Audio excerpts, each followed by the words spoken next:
அந்த ஏக்கம் பிரிட்டிஷ்காரர்களை கொலை நடுங்க வைத்தது என்று சொன்னால் அது மிகையாகாது. அருமை சகோதரர்களே, இப்படியாக காந்தியடிகளுடைய அந்த அஹிம்சை போராட்டத்திலே அவருடைய சிந்தனையினுடைய பின்னால் அவருடைய பணிக்கு அறிவார்ந்த ஒரு பங்களிப்பை செய்தவர் மௌலானா அபுல் கலாம் ஆசாத் என்பது தெரியும். அவரும் கற்றறிந்த ஆலிம் என்பதை மறந்துவிட முடியாது. இன்றைக்கு கூட மௌலானா அபுல் கலாம் ஆசாத் அவர்களுடைய பிறந்த தினத்தை நேஷனல் இன்டகிரேஷன் டே, தேசிய ஒருமைப்பாட்டு தினம் என்றெல்லாம் அனுஷ்டிக்கிறார்கள். ஆனால் இன்று இந்தியா கல்வியிலே முன்னேறி இருக்கின்றது. இன்று இந்தியாவிலே பள்ளிக்கூட கட்டமைப்பும் பல்கலைக்கழக கட்டமைப்பும் உருவாக்கப்பட்டு இருக்கின்றது. அதை தனியார்மயமாக்கி வியாபாரமாக்கி விட்டார்கள் இப்போதைய ஆட்சியாளர்கள் என்பது வேறு விஷயம். ஆனால் ஐஐடியை பார்க்கின்றோம், வேறு பல்கலைக்கழகத்தை பார்க்கின்றோம். இதற்கெல்லாம் விட்டிட்டவர் இந்தியாவினுடைய முதல் கல்வி அமைச்சராக இருந்த ஒரு ஆலிம் மௌலானா அபுல் கலாம் ஆசாத் என்பதை நாம் மறந்துவிட முடியாது. இப்படியாக என் அருமை சகோதரர்களே, நாம் வரலாற்றை பேசிக்கொண்டே போகலாம். ஆக ஒரு சமுதாயம் எழுச்சி பெற வேண்டும் என்றால், ஒரு சமுதாயம் இந்த நாட்டிற்கான பங்களிப்பை சிறப்பான முறையிலே செய்ய வேண்டும் என்றால் வெறும் கற்பனையாகவில்லை. We have proved, our ulamas have proved that they have the capacity to lead this nation. கடந்த கால வரலாற்றை நாம் பார்க்கும்போது நம்முடைய உலமாக்கள் ஒன்றை நிரூபித்திருக்கிறார்கள். இந்த நாட்டை வழிகாட்டக்கூடிய, இந்த நாட்டு மக்களுக்கு வழிகாட்டக்கூடிய அருகதையும் தகுதியும் மன வலிமையும் உலமாக்களுக்கு உண்டு என்பதை கடந்த காலத்திலே அந்த உலமாக்கள் நிச்சயமாக நிரூபித்திருக்கின்றார்கள். ஆனால் இன்றைய நம்முடைய நிலை என்ன என்பதை பார்க்க வேண்டும். உலமாக்கள் இந்த சமுதாயத்திற்கு மிகப்பெரிய வழிகாட்டியாக திகழ்கின்றார்கள், திகழ்ந்திருக்கின்றார்கள். இன்ஷா அல்லாஹ் இனியும் திகழ்வார்கள் என்பதில் எந்த விதமான மாற்று கருத்தும் இருக்க முடியாது. அருமை சகோதரர்களே, இன்றைய காலகட்டத்திலே பல்வேறு வகையான சவால்களை முஸ்லிம் சமுதாயம் சந்தித்து வருகின்றது. அந்த சவால்களில் பலவற்றை எல்லாம் பட்டியலிட்டு இந்த மாநாட்டிலே இன்ஷா அல்லாஹ் தீர்மானங்களாக வடிவமைத்திருக்கின்றார்கள். குறிப்பாக சொல்ல வேண்டும் என்றால், மார்க்க கல்வி அது வளரும் தலைமுறையினருக்கு சரியான முறையிலே எடுத்து செல்லப்பட்டு கொண்டிருக்கின்றதா என்பது ஒரு கேள்விக்குறியாக இருக்கின்றது என்று நான் சொன்னால் அது மிகையாகாது. உலமாக்கள் நிச்சயமாக சமூக மாற்றத்திற்கு வித்திடக்கூடிய வகையிலே பார்க்கும்போது அவர்கள் இரண்டு வகையான கடமைகளை ஆற்ற வேண்டி இருக்கின்றது. இதைத்தான் உங்களுக்கெல்லாம் நன்கு தெரிந்த இரண்டாவது சூரத்துல் பக்ராவிலே இடம்பெற்றிருக்கக்கூடிய 129வது வசனத்தில் நபியினுடைய கடமை என்ன என்பதை பற்றி அல்லாஹு தாலா சொல்லும்போது, அவர்களிலிருந்து உன்னுடைய வசனங்களை அவர்களுக்கு ஓதி காண்பித்து வேதத்தையும் ஆழ்ந்த கருத்துகளையும் அவர்களுக்கு கற்றுக் கொடுத்து அவர்களை பரிசுத்தமாக்கி வைக்கும் ஒரு தூதரை அவர்களுக்கு அனுப்புவாயாக. நிச்சயமாக நீதான் மிக்க வல்லவன் நுண்ணறிவுடையவன் என்று அல்லாஹு தாலா சொல்கின்றான். வேதத்தை எடுத்து வைப்பது ஒரு பக்கம், இன்னொன்று அவர்களை பரிசுத்தப்படுத்த வேண்டும். ஆக சமூக மாற்றத்திற்கு இரண்டு விஷயங்கள் மிக அவசியமாக தேவைப்படுகின்றது. ஒன்று கல்வி, மற்றொன்று ஒழுக்கமாக இருக்கின்றது. அப்ப இந்த கல்வியை பொறுத்தவரை, இந்த மார்க்க கல்வியை ட்ரெடிஷ்னல் இஸ்லாமிக் நாலேஜ் என்று சொல்லப்படக்கூடிய பாரம்பரிய இஸ்லாமிய கல்வியை நாம் வளரும் தலைமுறையினருக்கு எடுத்து வைப்பதில் நிச்சயமாக உலமாக்களுக்கு மிகப்பெரிய பங்களிப்பு இருக்கின்றது.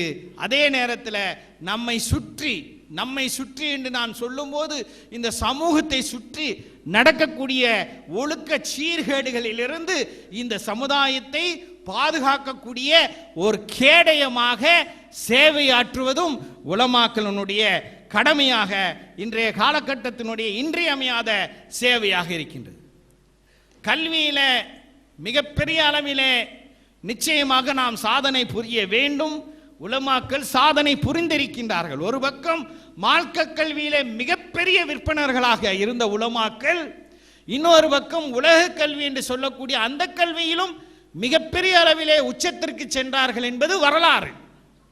இமாம் இப்னு கசீர் ரஹ்மத்துல்லாஹி அலைஹி அவர்களை பற்றி ஒரு தலை சிறந்த முஃபஸ்ஸிர் என்பது நாம் அனைவருக்கும் தெரிந்த விஷயமாக இருக்கின்றது.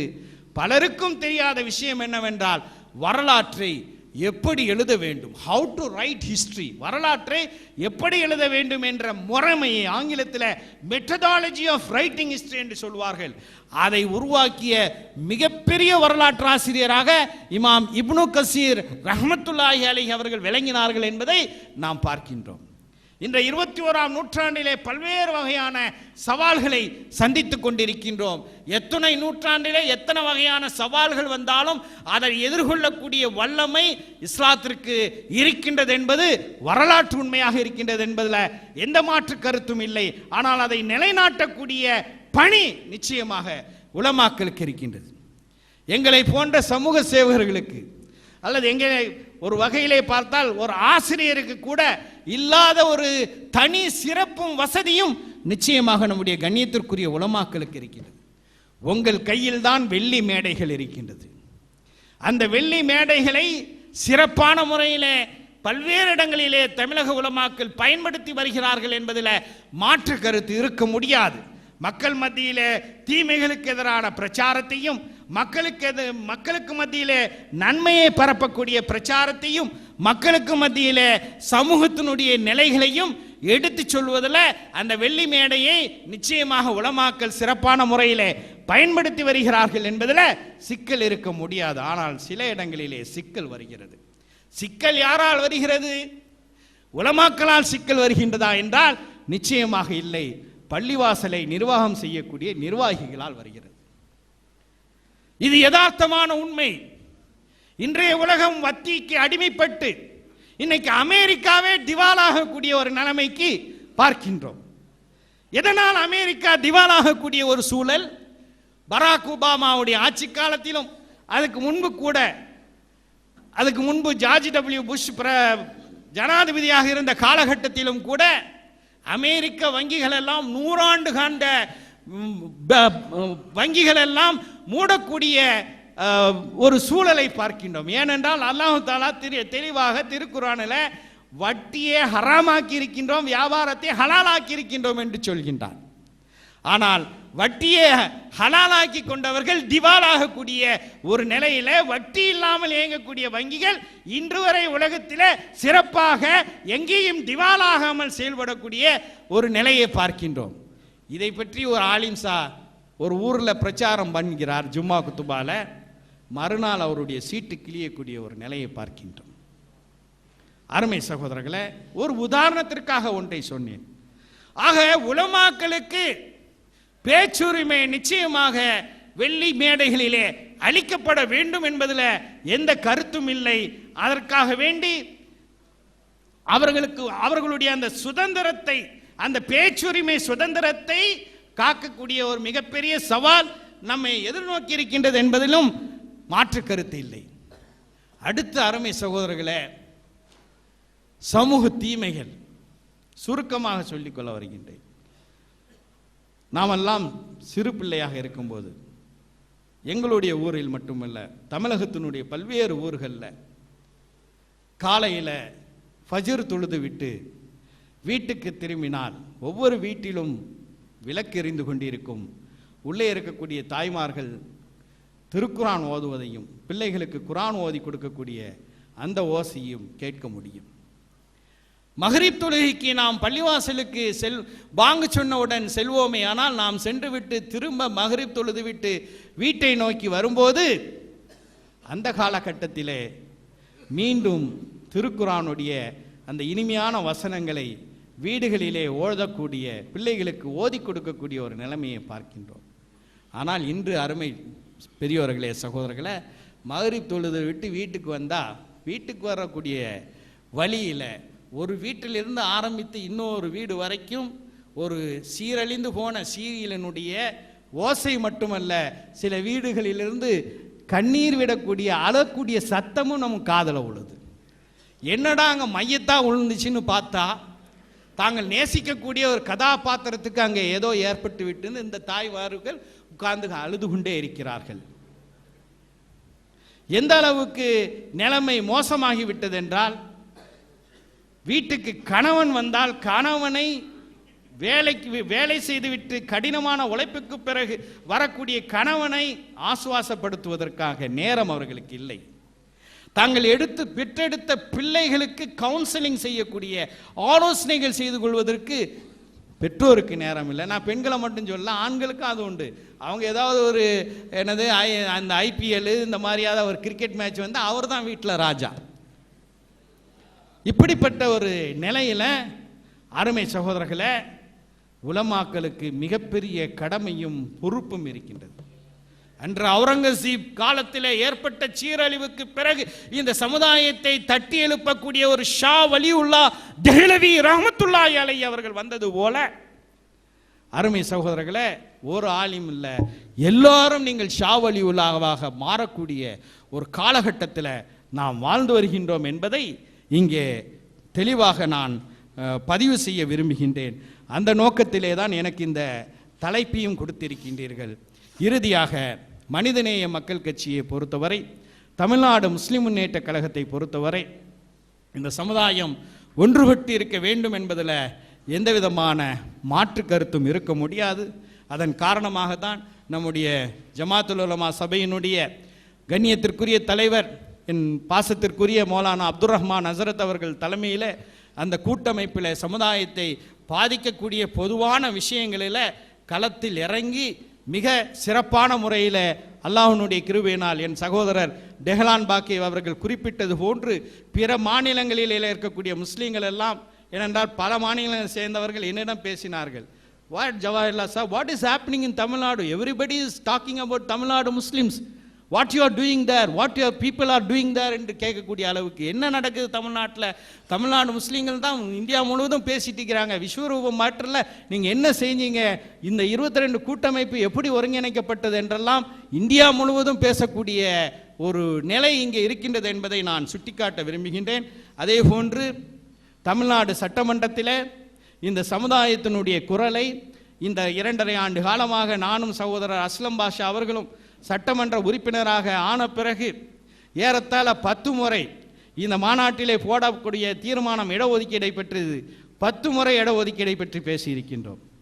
திருமண பதிவு சட்டத்திலே நாங்கள் வைக்கக்கூடிய கோரிக்கை, பாரம்பரியமாக எங்களுடைய முஹல்லாக்களிலே திருமணங்கள் பதிவு செய்யப்பட்டு இருக்கின்றது. அந்த பதிவு ஆதாரத்தை மட்டும் ஏற்றுக்கொண்டு தமிழக அரசு இந்த சட்டத்திலே திருத்தம் கொண்டு வர வேண்டும் என்பதையும் நாங்கள் வலியுறுத்தி இருக்கின்றோம்.